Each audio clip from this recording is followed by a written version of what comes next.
ఈ లోకంలో దేవుణ్ణి ఆరాధించేవాళ్ళు, దేవుణ్ణి స్తుతించేవాళ్ళు ఎంతమంది? సరే, మనుషుల కంటే నోరుంది, మాట్లాడుతున్నారు, దేవుణ్ణి స్తుతిస్తున్నారు, ఆరాధిస్తున్నారు కాసేపు. మరి ఈ సృష్టి సంగతి ఏంటి? ఈ సృష్టి అంటే భూమి దేవుణ్ణి స్తుతిస్తుందా? ఆకాశం దేవుణ్ణి స్తుతిస్తుందా? స్తుతిస్తే ఎట్లాగా స్తుతిస్తుంది? మనకంటే నోరుంది, మాటలొచ్చు, పాటలు పాడతాం, ప్రార్థన చేస్తాం, ఆ రకంగా దేవుణ్ణి స్తుతిస్తాం. మరి భూమి ఆకాశాల సంగతి ఏంటి? Right, very good. భూమి ఆకాశాలు కూడా దేవుణ్ణి ఆరాధిస్తూ ఉన్నాయి. ఎలాగంటే ఆయన చెప్పింది నెరవేర్చడం ద్వారా. అంటే దేవుడు చెప్పిన మాట మనం నెరవేరుస్తూ ఉంటే, ఆయన మాట వింటూ ఉంటే ఆయన్ను ఆరాధించినట్లే. కానీ చాలామంది ఈ లోకంలో దేవుని మాట విని చేయలేని వాళ్ళు ఉన్నారు. అసలు వినడానికే ఇష్టపడని వాళ్ళు ఉన్నారు. మరి అట్లాంటి వాళ్ళు దేవుణ్ణి ఆరాధిస్తున్నట్లా? లేదు. దేవుణ్ణి ఆరాధించడంలో మొట్టమొదటి స్థాయి ఏమిటంటే ఆయన మాట విని లోబడటం. మొట్టమొదటిసారిగా అసలు ఆరాధన అనే పదం, వర్షిప్ అనే పదం బైబిల్లో మనకి ఎక్కడ తగులుతుందంటే ఆదికాండం 22వ అధ్యాయం 5వ వచనంలో కనిపిస్తుంది. ఏమిటి అక్కడ సందర్భం అంటే, అబ్రహాము తన పని వాళ్ళతో చెప్తాడు. ఏమని? అబ్బాయి, మీరు ఇక్కడే ఉండండి, నేను ఈ చిన్నపిల్లవాడు అంటే ఇస్సాకు మేమిద్దరం పైకి వెళ్ళి, దేవుడు మాకు చూపించిన ఆ పర్వతం పైకి వెళ్ళి అక్కడ దేవునికి మేము ఆరాధన చేసి మరలా మీ దగ్గరికి వస్తాము అని మాట్లాడాడు. అక్కడ తెలుగు బైబిల్ అయితే మొక్కి అని ఉంటుంది, ఇంగ్లీష్ బైబిల్ అయితే వర్షిప్ అనే పదం ఉంటుంది ప్రతి వర్షన్లో కూడా. అది ఏ వర్షన్ అయినా తీసుకోండి, అక్కడ మొట్టమొదటిసారిగా బైబిల్లో వర్షిప్ అనే పదం తగులుతుంది. అంటే అక్కడ అబ్రహాము, ఇస్సాకు ఇద్దరు పైకి వెళ్ళారు. వెళ్ళి అక్కడ దేవుణ్ణి ఆరాధన చేశారు, చేసి మరలా తిరిగి వచ్చారు. అబ్రహాము అక్కడ ఏమి ఆరాధన చేశాడో దేవునికి? మనలాగా పాటలు పాడింది అయితే ఏమీ కాదు, చప్పట్లు కొట్టింది ఏమీ లేదు, ఇంకా అరిసింది కేకలు వేసింది ఏమీ లేదు. కానీ అబ్రహాము ఆరాధన చేశాడు. అక్కడ ఎట్లా చేశాడు? దేవుడు తనకి ఏ మాట అయితే చెప్పాడో అది అక్కడ చేశాడు. ఏ మాట చెప్పాడు దేవుడు? ఇదిగో నీకు ఒకగానొక కొడుకు, నీవు ప్రేమించే ఇస్సాకుని తీసుకెళ్ళి ఆ మోరియా పర్వతం మీద, నేను నీకు చూపించే పర్వతం మీద దహన బలిగా అర్పించు అన్నాడు. అర్పించడానికి సిద్ధమయ్యాడు, మనసు వాచ కర్మణ మొత్తం. మీకు అర్థమైందా? ఇస్సాకుని హృదయపూర్వకంగా మనసుపూర్వకంగా తీసుకెళ్ళాడు, చేతులు కట్టేశాడు, కత్తి కూడా ఎత్తాడు. అంటే ఇక ఏది కూడా దాచుకోవడానికి సిద్ధంగా లేడు. ఏదైతే దేవుడు చెప్పాడో దాన్ని సంపూర్ణంగా చేయడానికి సిద్ధమయ్యాడు, సిద్ధం చేశాడు. ఇది ఆరాధన చేసింది అబ్రహాం. మరి ఇస్సాకు ఏమి ఆరాధన చేశాడు? తండ్రి చిత్తానికి సంపూర్ణంగా తన్ను తాను సమర్పించుకున్నాడు. దేవుని కోసం తను బలి అవ్వడానికి కూడా సిద్ధమయ్యాడు. ఈ రకంగా ఇస్సాకు కూడా అక్కడ ఆరాధన చేశాడు.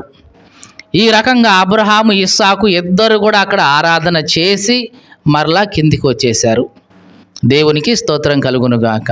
ఈ రకంగా ఈ సృష్టిలో ఉన్న ప్రతి దాని కూడా దేవుడు తన్ను ఆరాధించేలాగా చేశాడు. మీకు ఏం చెప్తున్నాం? ఈ సృష్టిలో ఉన్న ప్రతిదీ కూడా దేవుణ్ణి ఆరాధించగలిగే విధంగా దేవుడు చేశాడు.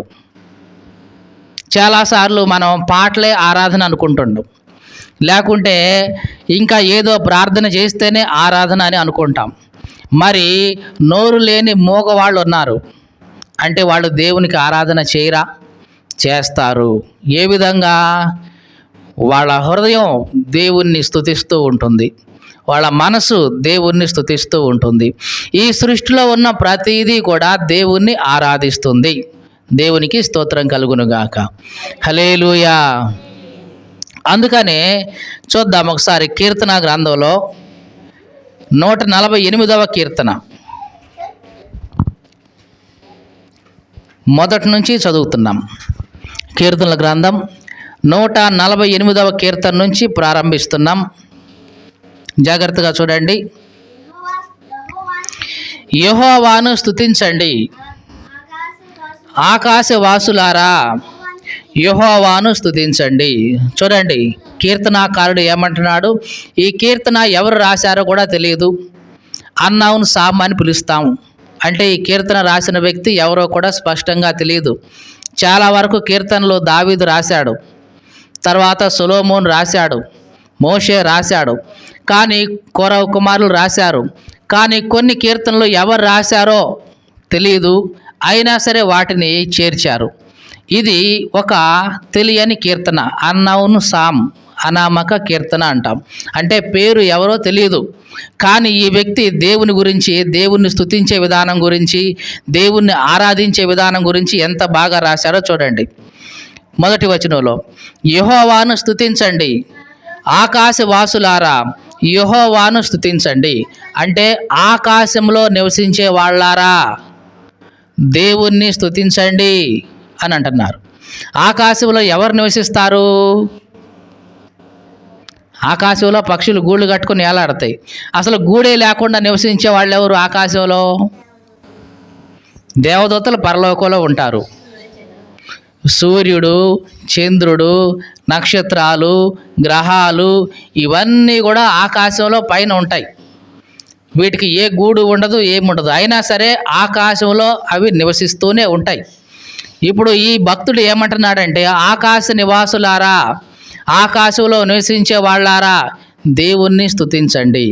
నిజంగా అవి స్తుతిస్తున్నాయా లేవా? అవును, సూర్యుడు కూడా దేవుణ్ణి స్తుతిస్తూ ఉన్నాడు. ఏ రకంగా? తనకు నియమించిన పని తూచా తప్పకుండా చేస్తున్నాడు కదండి. చాలామంది అనుకుంటారు, దేవుడు ఎక్కడున్నాడండి, దేవుడు ఎక్కడున్నాడండి, అసలు మరి సూర్యుడు సృష్టి ఎట్లా వచ్చాయి అంటే వాళ్ళు అంటారు, ఏముందండి, బిగ్ బ్యాంగ్ థియరీ జరిగిందండి, గొప్ప విస్ఫోటనం జరిగిందండి. ఆ విస్ఫోటనం జరిగినప్పుడు ఇదిగో ఇవన్నీ ఎటే అయిపోయినాయండి. ఆ భూమి అట్లా వచ్చిందండి, సూర్యుడు అట్లా వచ్చాడండి, చంద్రుడు అట్లా వచ్చాడండి, ఇవన్నీ చెప్తుంటారు. మరి అట్లా జరిగితే మరి సూర్యుడు తన పదంలో, తన మార్గంలో తప్పకుండా తిరుగుతానే ఉన్నాడు. లేదా సూర్యుడి మధ్యలో ఉంటే భూమి తన చుట్టూ తాను తప్పకుండా తిరుగుతానే ఉంది, ఒక సర్టైన్ వెలాసిటీతో. దానికంటే తగ్గేది లేదు, దానికంటే పెరిగేది లేదు. గంటకు 1610 కిలోమీటర్ల వేగంతో భూమి తన చుట్టూ తాను తిరుగుతూనే ఉంటుంది. ఎంత వేగం తెలుసా అండి? గంటకు 1610 కిలోమీటర్లు. మీరు ఊహించుకుంటేనే అండర్ గ్రౌండ్లో చైనాలో ట్రైన్స్ యొక్క స్పీడ్ అది. గంటకు 1500 కిలోమీటర్లు వెళ్తాయి అవి. ఇక అవి అటు ఇటు చూడడానికి ఇక్కడ కళ్ళు మూసి కళ్ళు తెరిచే లోపల మద్రాసు పైనే ఉంటావు. గంటకు 1500 కిలోమీటర్లు అంటే అట్లా ఉంటుంది. మద్రాసు ఇక్కడ నుంచి 800 కిలోమీటర్లు అంటే అర్ధ గంటలో నువ్వు మద్రాసులో వెళ్ళి కూర్చుంటావు. మనం అయితే అర్ధ గంటలో నందిగామ కూడా వెళ్ళలేం, చిన్నగా వెళితే ఎప్పుడుకో వెళతాం. అంత ఫాస్ట్గా వెళ్తుంటాయి. భూమి కూడా అంత ఫాస్ట్గా తిరుగుతూ ఉంటుంది తన చుట్టూ తాను. మనం భూమి మీద ఉన్నాం కదా, మనకేమీ అర్థం కావట్లా. కానీ ఒక్కసారిగా ఆ భూమి నుంచి పైకి వెళ్ళి చూస్తే భూమి ఎంత స్పీడ్గా తిరుగుతుందో మనకు అర్థమవుతుంది. కాబట్టి ఈ భూమి కూడా తన చుట్టూ తాను తిరుగుతూ రాత్రింబవళ్ళు ఏర్పరుస్తూ దేవుడు చెప్పిన పనిని చేస్తుంది. ఒక్క మాటలో చెప్పాలంటే దేవుణ్ణి స్తుతిస్తుంది. దేవునికి స్తోత్రం కలుగునుగాక. మరి సూర్యుడు తనకు నియమించబడిన పని ఏది? వేడిస్తున్నాడు, వెలిగిస్తున్నాడు. ఇదంతా కూడా దేవుడు తనకు అప్పగించిన పని. కాబట్టి ఈ పని చేయడం ద్వారా దేవుణ్ణి స్తుతిస్తున్నాడు సూర్యుడు. ఇంకా చదువుదాం. ఉన్నత స్థలముల నివాసులారా ఆయనను స్తుతించుడి. ఉన్నత స్థలములు అంటే ఆకాశం కంటే కూడా ఉన్నతమైన స్థలముల్లో ఉన్నాయి. నక్షత్రాలు ఇంకా చాలా ఉన్నాయి. అవన్నీ కూడా ఏమంటున్నాడు? దేవుణ్ణి స్తుతించండి. ఇంకా 2వ వచనం, ఆయన దూతలారా మీరందరూ ఆయన్ను స్తుతించండి. దూతలు కూడా ఏమి చేయాలంట? దేవుణ్ణి స్తుతించాల్సిందే. ఎందుకంటే వాళ్ళని నిర్మించిన వాడు ఎవరు? దేవుడు. వాటిని పోషిస్తున్న వాడెవరు? దేవుడు. వాళ్ళకు పని అప్పగిస్తున్నది ఎవరు? దేవుడు. కాబట్టి దేవుని సృష్టిలో ఉన్న దేవదూతలు కూడా చెప్పండి దేవుణ్ణి స్తుతిస్తున్నాయి. దేవునికి స్తోత్రం కలుగును గాక. హల్లెలూయా. ఇంకా చదువుదాం. ఆయన సైన్యములారా మీరందరూ ఆయనను స్తుతించండి. ఇంకా సూర్య చంద్రులారా ఆయనను స్తుతించండి. కాంతిగల నక్షత్రములారా మీరందరూ ఆయనను స్తుతించండి. చూడండి, ప్రతి ఒక్కరూ దేవుణ్ణి స్తుతించాలి, స్తుతిస్తున్నారు అని కూడా చెప్తున్నాడు. మీకు అర్థమవుతుందండి? ఈ సృష్టిలో ఉన్న ప్రతి ఒక్కరూ దేవుణ్ణి ఆరాధించడానికి, దేవుణ్ణి స్తుతించడం కోసం దేవుడు నిర్మించాడు కూడా. ఇంకా చదువుదాం. పరమాకాశములారా ఆకాశం పైనున్న జలములారా ఆయనను స్తుతించండి. ఆకాశము పైన ఉన్నాయంట జలములు. మీకు అర్థమవుతుందా ఈ మాట? ఆకాశం పైన ఉన్నాయి జలములు. మనం ఏమనుకుంటాం చాలాసార్లు అంటే వర్షం వస్తుంది ఈ భూమి మీదకి. ఎట్లా వస్తుంది అని చెప్పగానే ఏమంటాం? ఏముందండి, ఎండాకాలంలో నీళ్లు బాగా ఆవిరైపోతాయండి. ఆవిరైపోయి మేఘాల్లాగా ఉండిపోతాయి. ఆ మేఘాలు కాస్త చల్లబడతాయి. చల్లబడిన ఆ మేఘాలు వర్షపు చినుకులుగా కింద పడుతూ ఉంటాయి అంట. ఇది భూమి మీద జరిగే ప్రక్రియ. మరి ఆకాశంలో కూడా జలములు ఉన్నాయంట. ఆ జలముల యొక్కని ఊటని దేవుడు ఓపెన్ చేస్తే ఈ భూమి మీద వర్షంతో కూడా పని లేదు, అంత కుండపోత నీళ్లు వచ్చేస్తాయి. ఇట్లా ఎప్పుడైనా జరిగిందా అని అంటే జరిగింది. నోవాహు దినాల్లో జరిగింది. నోవాహు దినాల్లో దేవుడు ఏం చేశాడంటే కింద నుంచి నీళ్లు ఉబికేలాగా చేశాడు. అగాధంలో నుంచి నీళ్లు బయటకు వచ్చేలాగా చేశాడు. ఆకాశపు తూములు కూడా విప్పేశాడు. ఏమి చేశాడు? కింద నుంచి అగాధపు జలములు పైకి వచ్చేలాగా చేశాడు. అదే సమయంలో ఆకాశంలో నుంచి తూములు కూడా విప్పేశాడు. కింద నుంచి నీళ్ళు వచ్చి పైనుంచి నీళ్ళు వచ్చేసరికి భూమి అంతా కూడా నీళ్లతో నింపబడింది. ఎక్కడా కూడా ఏది కూడా దాచబడలా. ఆ రకంగా ఆకాశములో ఉన్నటువంటి అన్నీ కూడా దేవుణ్ణి స్తుతిస్తూ ఉన్నాయి. దేవునికి స్తోత్రం కలుగును గాక. హల్లెలూయా. ఇంకా చదువుదాం 5వ వచనం.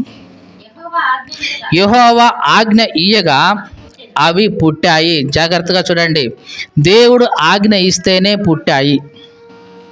ఏవైనా సరే అగాధ జలములకి పుట్టాలి అని ఎవరు ఆజ్ఞ ఇచ్చారు చెప్పండి? దేవుడే. మరి వర్షం పుట్టాలి అని ఆజ్ఞ ఇచ్చింది ఎవరు? దేవుడే. మంచు కలగాలి అని ఆజ్ఞ ఇచ్చింది ఎవరు? దేవుడే. అవన్నీ దేవుని మాట ద్వారా కలిగాయి, దేవుణ్ణి స్తుతిస్తున్నాయి. ఇంకా చదువుదాం. అవి యెహోవా నామమును స్తుతించునుగాక. ఆయన వాటిని నిత్య స్థాయివులుగా స్థిరపరచి ఉన్నాడు. ఆయన వాటికి కట్టడ నియమించను, ఏదియో కూడా దానిని అతిక్రమించదు. చూడండి, ఆకాశానికి కానివ్వండి, భూమికి కానివ్వండి, వీటన్నిటికీ దేవుడు ఏం చేశాడంట? నిత్య స్థాయివులుగా వాటిని పెట్టాడు. అబ్బాయి, మీరెప్పుడు ఉండాల్సిందే. ఆకాశమా, నువ్వు ఎల్లప్పుడూ ఉంటావు. భూమి, నువ్వు కూడా ఎల్లప్పుడూ ఉంటావు అని వాటిని నిత్య స్థాయివులుగా నియమించాడు. ఈ మాట అంటే చాలామందికి డౌట్ వస్తుంది. ఏమండి, మనం పరలోకం పోతాం కదండి, మరి అప్పుడు భూమి ఆకాశాలు ఏమి ఉండవు కదండి, అగ్నితో నాశనం అయిపోతాయి కదండి అని అంటే, అగ్నితో ఇప్పుడున్న భూమి ఆకాశం నాశనం అయిపోయినా క్రొత్త భూమి క్రొత్త ఆకాశాన్ని దేవుడు మరలా మన కోసం మళ్ళీ కలుగజేస్తాడు. ఎట్లాగా అంటే, మనం ఈ భూమి మీద మన శరీరాన్ని వదిలివేసి దహనం అయితే దహనం, మట్టిలో కలిసిపోతే మట్టిలో కలిసిపోయి మరలా పైకి వెళ్ళిన తర్వాత ఆత్మ సంబంధమైన నూతనమైన దేహాలను ఎట్లా ధరిస్తామో అలాగే ఇప్పుడు మనకు కనిపిస్తున్న భూమి ఆకాశం ఇవన్నీ కూడా ఒకానొకప్పుడు ముందు భవిష్యత్తులో అగ్నితో లయమైపోతాయి, అంటే కాలిపోతాయి. భూమి మీద ఉన్న ప్రతిదీ కూడా కాలిపోతుంది. మనం కట్టుకున్న ఇళ్ళే కానీ బంగ్లాలే కానీ ఏవైనా సరే ఆకాశం సహా పేపర్ లాగా అగ్నితో కాలిపోతుంది. ఇవన్నీ కాలిపోయిన తర్వాత, ఇవన్నీ లయమైపోయిన తర్వాత దేవుడు మరలా క్రొత్త భూమిని క్రొత్త ఆకాశాన్ని సృష్టిస్తాడు. ఆ రకంగా ఆకాశాన్ని భూమిని ఆయన నిత్య స్థాయిలుగా నియమించేశాడు. ఇంకా ఏమంటున్నాడు, ఆయన వాటికి కట్టడ నియమించాడు, ఏది కూడా దాన్ని అతిక్రమించదు. ఆకాశానికి ఆయన కట్టడ నియమించాడు. ఏమని? ఇదిగో నువ్వు ఈ సమయంలో వర్షించాలి, ఈ సమయంలో గాలి వీచాలి అని ఒక కట్టడ నియమించాడు ఆకాశానికి. అది ఏ మాత్రం కూడా దాన్ని అతిక్రమించదు. ఇంకా చూద్దాం 7వ వచనం. భూమి మీద ఉన్న మకరములారా, అగాధ జలములారా, యెహోవాను స్తుతించండి. చూడండి ఏమంటున్నాడు, భూమి మీద ఉన్న మకరములారా. మకరము అంటే చెప్పండి, మకరము అంటే ఎప్పుడు వినలేదా? మకరము అంటే మొసలి. మకరము అంటే ఏందండి? మొసలి. ఎందుకు దేవుడు మొసలి గురించే చెప్పాడు? ఆ స్థానంలో భూమి మీద ఉన్న జంతువుల్లో బాగా బలమైంది ఏది చెప్పండి? మొసలి బలమైనది. అదేంటండి, నీళ్ళల్లో ఉంటేనే కదా దానికి బలం, బయటకు వస్తే ఏముందండి అంటావేమో. దేవుడే చెప్పాడు, భూమి మీద ఉన్న వాటన్నిటిలో కూడా బలమైనది ఏంటంట? మకరం.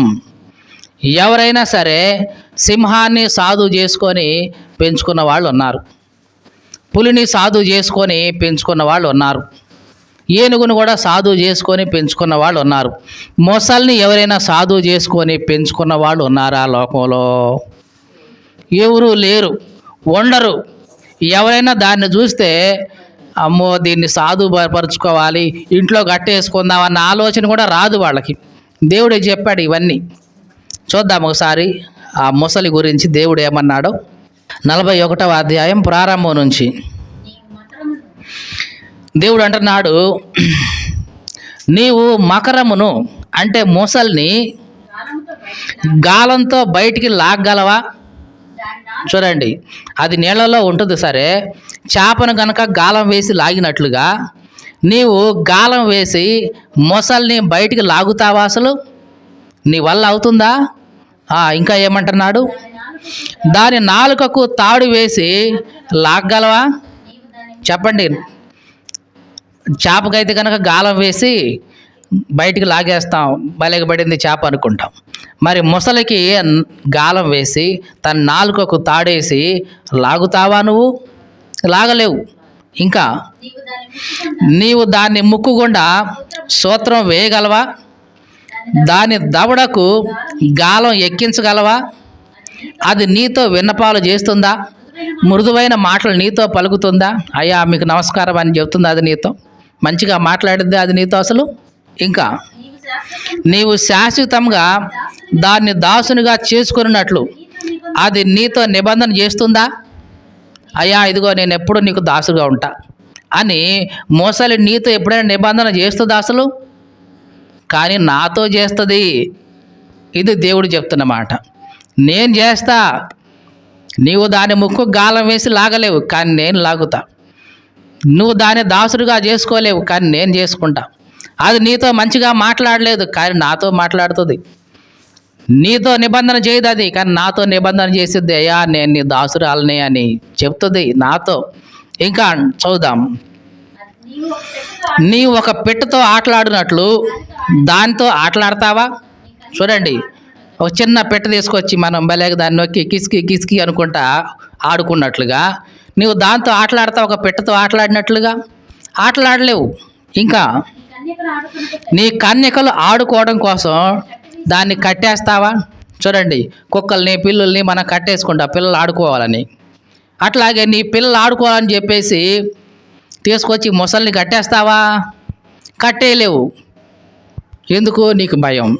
ఇంకా బెస్తవారు దానితో వ్యాపారం చేస్తారా? బెస్తవారు అంటే ఎవరు? చేపలు పట్టేవాళ్ళు.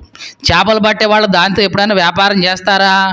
అయ్యా ఇదిగో ఈ ముసలిని పట్టుకున్నాం మేము, ఇంత అయింది ఈ ముసలి అమ్ముతామని ఎవరైనా చెప్పిన వాళ్ళు ఉన్నారు ఇంతవరకు? ఏ ఉండదు. చేపలు పడతాయి, ఇంక అవి పడతాయి, ఇవి పడతాయి, అన్నీ పడతాయి, వాటితో వ్యాపారం చేస్తారు తప్ప ముసలిని తీసుకొచ్చి దాంతో వ్యాపారం చేసిన వాళ్ళు ఎవరైనా ఉన్నారు ఇప్పటి వరకు అంటే లేరు. ఇంకా చదువుదాం.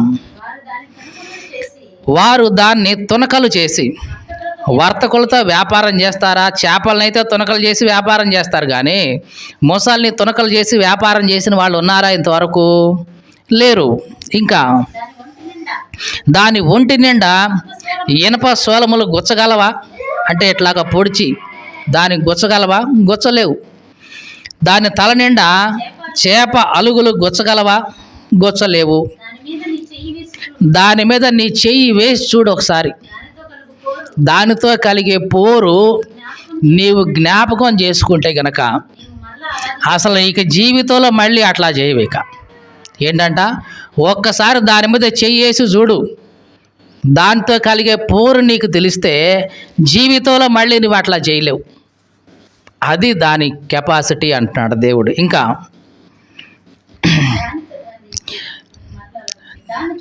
దాన్ని చూచినప్పుడు మనుషులు దాన్ని వశపరుచుకుందామన్న ఆశే వదిలేస్తారు.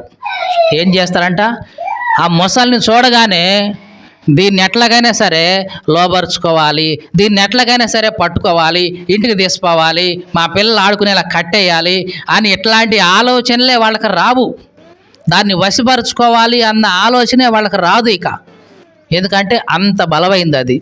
ఇంకా చదువుదాం. దాన్ని పొడ చూసినంత మాత్రం చేతనే గుండెలు అవిసిపోతాయి ఎవరికైనా సరే. మొసల్ని చూసావు నీళ్లలో, ఏనుగును చూస్తే భూమి మీద ఏ ఉందిలే అనుకుంటావు, సింహాన్ని చూస్తే ఏ ఉందిలే సాధు చేసుకోవచ్చు అనుకుంటావు, కానీ నీళ్లలో వెళ్తున్న మొసల్ని చూస్తే ఎవరికైనా సరే గుండెలు అవిసిపోతాయి. ఇక అంతే. దాంతో ఆడుకుందాంలే, కాసేపు దాంతో సరదాగా ఉందాంలే అనే ఆలోచన రానే రాదు ఇక. ఇంకా చదువుదాం. దాన్ని రేపటానికైనను తెగింపగల శూరుడు లేడు. ఏది దాన్ని పడుకుంటే దాన్ని లేపుదావులే అని అనుకునే శూరుడు కూడా లేడు భూమి మీద. అట్లుండగా నా ఎదుట నిలవగలవాడెవడు? దాన్నే కదిలించడానికి ధైర్యం లేదు మనిషికి. అట్లాంటిది నా ఎదుట నిలిచేవాడు ఎవడు? నేను సృష్టించిన ఆ మకరం జోలికి పోవటానికి నీ వల్ల కాదు. ఇది దేవుడు చెప్తున్న మాట. నేను సృష్టించిన ఆ మకరాన్ని చూసావా ఎప్పుడన్నా? దాంతో ఎప్పుడైనా ఆడుకున్నావా? నీ పిల్లల కోసం కట్టేసావా? అసలు దాన్ని చూస్తేనే నీ గుండెలు అవిసిపోతాయే. దాన్ని తెగించడానికి కూడా ఎవడు ముందుకెళ్ళడే. నేను సృష్టించాను అట్లాంటిది. మరి నేను ఎట్లాంటి వాడినో ఒక్కసారి ఊహించుకో. నేను సృష్టించిన ఆ మొసలే నీకు అంతగా భయం అవుతా ఉంటే దాన్ని చూసినప్పుడు, మరి నా సంగతి ఏంటి తెలుసా నీకు? నన్ను చూసినప్పుడు నువ్వెంత గడగడలాడతావో తెలుసా ఇక. కాబట్టి దాన్ని తెగించడానికే, దాని దగ్గర పోవటానికే ఎవడికి ధైర్యం లేదు. అట్లాంటప్పుడు నా ముందు నిలవడానికి తెగించేవాడెవడు? ఇది దేవుడు చెప్తున్న మాట. 26వ వచనం కూడా చూద్దాం. 41వ అధ్యాయం 26వ వచనం. దాన్ని చంపుటకై ఒకడు ఖడ్గం దూశాడంటే అది వ్యర్థమే. ఈటె కానీ బాణం కానీ తర్వాత పంట్ర కోళ్ళైనను అక్కరకు రావు. అది ఇనుమును గడ్డిపోసలాగా ఎంచుద్ది. ఎట్లాగంట, గట్టిగా ఇనుము తీసుకొచ్చి దాన్ని గుచ్చావే అనుకో, దానికి ఎట్లా ఉంటుందంట, ఒక గడ్డిపోస తీసుకొచ్చి గుచ్చినట్లుగా ఉంటుందంట. ఇనుమును గడ్డిపోసగాను ఇత్తడిని పుచ్చిపోయిన కర్రగాను ఎంచుద్ది అది. ఈ రకంగా తర్వాతైనా మీరు చదవండి. యోబు గ్రంథం 41వ అధ్యాయం మొత్తం చదివితే అసలు మొసలి ఎంత బలమైనదో దేవుడు చెప్తూ ఉంటాడు. అందుకనే ఈ భూమి మీద ఉన్న వాటన్నిటి గురించి బదులుగా మనం చదువుకున్న కీర్తనలో 148వ కీర్తనలో తీద్దాం ఒకసారి. 148వ కీర్తనలో దేవుడు ఏమంటున్నాడు? మకరములారా అని ఒక్క మాట సంబోధిస్తున్నాడు. అంటే మకరమే అంత బలమైనది, అంత భయం పుట్టించేది. అట్లాంటిది కూడా ఏం చేస్తుంది? దేవుణ్ణి స్తుతిస్తుంది. మరి మిగతా భూజంతువులు ఇక చెప్పనక్కర్లేదు. ఇది ఎట్లాంటిదంటే, లోకంలో ఒక సామెత ఉంది. గడపారలే గాలికి కొట్టుకుని పోతుంటే ఒగుడాకొచ్చి నా పరిస్థితి ఏంటయ్యా అని అడిగిందంట. ఏం అర్థం కాలేదు కదా. పెద్ద గాలి వస్తుంది, ఆ గాలికి ఇంత బరువు ఇంత లావు ఉన్న గడ్డపారలు కూడా డొల్లుకొని పోతున్నాయి, కొట్టుకొని పోతున్నాయి. అంటే గడ్డపారలు కూడా ఆ గాలికి కొట్టుకొని పోతున్నాయి, అంత బలంగా వస్తుంది గాలి. ఆ సమయానికి ఒగుడాకొచ్చి, ఒగుడాకంటే చెట్టు మీద ఆకు బాగా పండిపోయి ఎండిపోయి రాలిపోతే దాన్ని ఒగుడాకు అంటాం. పండిపోయిన ఆకుకి ఎండిపోయిన ఆకుకి ఏమైనా బరువు ఉంటుందా? బరువు ఉండదు. అది అడుగుతుందంట ఏమని, అయ్యా నువ్వే కొట్టుకొని పోతున్నావు కదా, మరి నా పరిస్థితి ఏంటి, నేను కూడా కొట్టుకొని పోవాల్సిందేనా అని. అప్పుడు ఏమంటుంది చెప్పండి గడ్డపార, మరి పిచ్చోడా, ఇంత లావు ఇంత బరువున నేనే కొట్టుకొని పోతున్నా, ఇక నీ సంగతి వేరే చెప్పాలా ఏంటి అని సింపుల్గా అంటుంది. అలాగే ఈ మకరం కూడా ఇంత బలమైంది, ఇంత భయంకరమైంది, ఇదే దేవుణ్ణి స్తుతిస్తూ ఉంటే ఇక మిగతా వాటి సంగతి ఏంటి చెప్పండి. ఇక పులే కానీ సింహమే కానీ ఇక ఏ జంతువులైనా సరే దేవుణ్ణి స్తుతించాల్సిందే. ఈ లోకంలో ఉన్న ప్రతి సృష్టి కూడా దేవుణ్ణి స్తుతించడానికే దేవుడు నియమించాడు. అసలు దేవుణ్ణి స్తుతించడమే వాటి యొక్క జన్మ సార్థకత. మీకు అర్థమైందండి? ఈ లోకంలో ఏ జంతువే కానీ, చెట్టే కానీ, పొట్టే కానీ, రాయి కానీ, రప్ప కానీ, ఇవన్నీ కూడా దేవుణ్ణి స్తుతించడంతోనే వాటి యొక్క జన్మ సార్థకం చేసుకుంటున్నాయి. పక్షులు దేవుణ్ణి స్తుతిస్తాయి, రాళ్ళు దేవుణ్ణి స్తుతిస్తాయి, ఇంకా ఈ భూమి మీద ఉన్న సకల చరాచర సృష్టి మొత్తం కూడా దేవుణ్ణి స్తుతిస్తాయి. ఆ రకంగా దేవుణ్ణి స్తుతించడం ద్వారా, ఆరాధించడం ద్వారా వాటి జన్మ సార్థకం అయిపోతుంది అంతే. నీకు కూడా అంతేనండి. మనిషిగా నీకు నాకు కూడా ఇదే ఫార్ములా అప్లై అవుతుంది. మనిషి ఎప్పుడైతే దేవుణ్ణి స్తుతిస్తాడో, ఆరాధిస్తాడో అతని జన్మ సార్థకం అయిపోయినట్లు. మనమేమనుకుంటామంటే భూమి మీద అది సంపాదిద్దాం, ఇది సంపాదిద్దాం, అది చేద్దాం, ఇది చేద్దామని రకరకాలుగా చేసుకుంటూ మన జీవితాన్ని వృధా చేసుకుంటాం. కానీ నిజానికి నీ జన్మ సార్థకం అవ్వాలంటే దేవుణ్ణి స్తుతించాలి, అప్పుడు నీ జన్మ సార్థకం అవుతుంది. ఒకవేళ దేవుణ్ణి స్తుతించకుండా, ఆయన్ని ఎరగకుండా, ఆయన్ని అంగీకరించకుండా, ఆయన ఎవరో నీకు తెలియకుండానే నువ్వు చనిపోయావా, నీ జన్మ వల్ల ఏం ఉపయోగం లేదు, నీ జన్మ సార్థకం కాలేదు. 7వ వచనం, భూమి మీద ఉన్న మకరములారా, అగాధ జలములారా, యెహోవాను స్తుతించండి. ఇంకా అగ్ని, వడగండ్లారా, హిమమా, ఆవిరి, ఆయన ఆజ్ఞను నెరవేర్చే తుఫాను, పర్వతములారా, సమస్తమైన గుట్టలారా, ఫలవృక్షములారా, సమస్తమైన దేవదారు వృక్షములారా, మృగములారా, పశువులారా, నేలను ప్రాకే జీవులారా, రెక్కలతో ఎగిరే పక్షులారా, భూరాజులారా, సమస్త ప్రజలారా, భూమి మీద ఉన్న అధిపతులారా, సమస్త న్యాయాధిపతులారా, యెహోవాను స్తుతించండి. దేవునికి స్తోత్రం కలుగును గాక. హల్లెలూయా. ఎవరెవరు స్తుతించాలంట? అందరూ. ఆకాశము, అగ్ని, వడగళ్ళు, తుఫాను, ఇవన్నీ భూమి మీద ఉన్న సకల చరాచర సృష్టి, ఆ రాజులేంటి, అధిపతులేంటి, ప్రధానాధిపతులేంటి, మనుషులేంటి, సైన్యాధిపతులేంటి, వీళ్ళందరూ కూడా ఎవరిని స్తుతించాలి? దేవుణ్ణి స్తుతించాలి. ఇదే మనిషి యొక్క జన్మ సార్థకత. దేవునికి స్తోత్రం కలుగును గాక. హల్లెలూయా. ఈ మాటలు వింటున్న ప్రియ సహోదరి సహోదరులారా, దేవుణ్ణి స్తుతించడమే నీ జన్మ యొక్క సార్థకత. అసలు ఆ స్తుతించడం కోసమే నీవు ఈ భూమి మీద సృష్టించబడ్డావు. ఇంకా చివరి మాట కూడా చదువుదాం. 12వ వచనం, యవనులు, కన్యలు, వృద్ధులు, బాలురు అందరూ యెహోవా నామమును స్తుతించుదురుగాక. ఆయన నామము మహోన్నతమైన నామము, ఆయన ప్రభావము భూమి ఆకాశాలకు పైగా ఉన్నది. ఆయన తన ప్రజలకు ఒక శృంగమును హెచ్చించి ఉన్నాడు. అది తన భక్తులందరికీ, ఆయన చెంత చేరిన జనులకు, ఇశ్రాయేలీలకును ప్రఖ్యాతికరముగా ఉన్నది. యెహోవాను స్తుతించండి. దేవునికి స్తోత్రం కలుగును గాక. ఈ మాటలు వింటున్న ప్రియ సహోదరి సహోదరుడా, నీ జీవితంలో దేవుణ్ణి స్తుతించడమే నీ యొక్క జన్మ సార్థకత. మీకు అర్థమైందండి ఈ మాట? ఈ లోకంలోకి నువ్వు ఏమి తెచ్చావు? ఇవేమీ కాదు. కానీ దేవుణ్ణి స్తుతిస్తున్నామా లేదా? ఇది ఒక్కటే ప్రాముఖ్యం అండి. రాజులు సైతం దేనికోసం దేవుడు సృష్టించాడు? ఆయన్ని స్తుతించడం కోసమే. ఇంకా ఒక మాట చెప్పి నేను ముగిస్తాను. ఇక జాగ్రత్తగా చూడండి. ఈ లోకంలో జంతువులు మాట్లాడతాయా? చెప్పండి. పక్షులు మాట్లాడతాయా? భూమి మాట్లాడుతుందా? ఆకాశం మాట్లాడుతుందా? చెట్టు చేమలు జలచారాలు ఇవన్నీ మాట్లాడతాయా? కానీ నీవు మాట్లాడతావు. వాటికి జ్ఞానం లేదు, కానీ నీకు జ్ఞానం ఉంటుంది.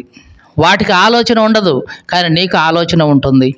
అంటే ఈ సృష్టిలో వాటన్నిటికంటే ఉన్నతమైన వ్యక్తిత్వం దేవుడు నీకు ఇచ్చాడు. మీకు అర్థమైందండి? ఉన్నతమైన వ్యక్తిత్వం దేవుడు నీకు ఇచ్చాడు.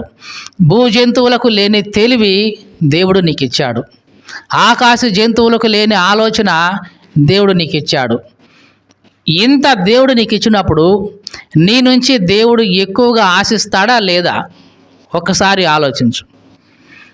దేవుని వాక్యంలో దేవుడు ఏమంటే, మనుషులు ఎవరికి ఎక్కువ ఇస్తారో వాళ్ళ దగ్గర నుంచి ఎక్కువగా పొందుకోవాలని చూసుకుంటూ ఉంటారు. అవును కదండి? 10,000 అప్పిచ్చావు, వడ్డీ ఎంత వచ్చింది? ఒక 1,000 రూపాయలు వచ్చింది అనుకుంటాం కదా. లేదు, 50,000 అప్పిచ్చావు అనుకో, ఎక్కువ డబ్బులు వడ్డీ వస్తాయని ఆశిస్తావా లేదా?